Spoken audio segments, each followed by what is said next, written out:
Ultima gara del 2015 per le campionesse d'Italia di AGSM Verona, impegnate sul campo del fanalino di coda Vittorio Veneto nella settima giornata di Serie A. Mister Longega deve sopperire alle solite assenze e presenta in campo per il derby del Veneto la stessa formazione che 7 giorni prima ha affrontato il Riviera di Romagna, con la sola variazione del ritorno tra i pali della svedese Åkström in sostituzione della scozzese Harrison.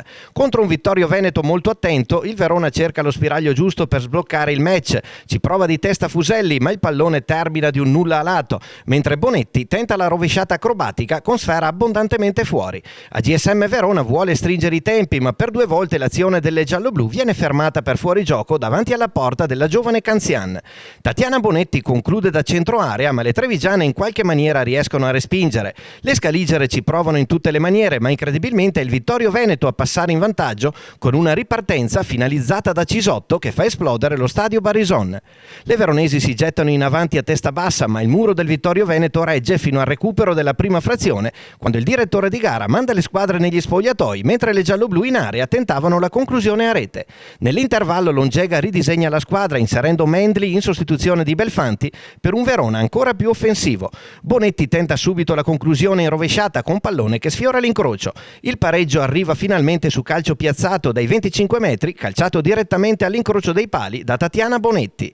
Le gialloblu non si accontentano e premono alla ricerca del vantaggio, trovandolo quasi subito. Sugli sviluppi di una battuta dalla bandierina, Fuselli rimette in mezzo, le trevigiane non riescono ad allontanare, sopraggiunge Cecilia Salvai che insacca. Le scaligere continuano ad attaccare e trovano la rete dell'1-3 su calcio di rigore, concesso per l'atterramento di Fuselli da parte della Darè. Dagli 11 metri Melania Gabbiadini trasforma spiazzando Canzian. Ora la GSM Verona può giocare con maggiore tranquillità senza disdegnare le azioni d'attacco. In una di queste Tatiana Bonetti sull'uscita del portiere alza una palombella che accarezza la traversa. La rete che mette in cassaforte il match giunge al 29esimo con la doppietta personale di Tatiana Bonetti che in area raccoglie l'assist di Pierone e insacca sul secondo palo.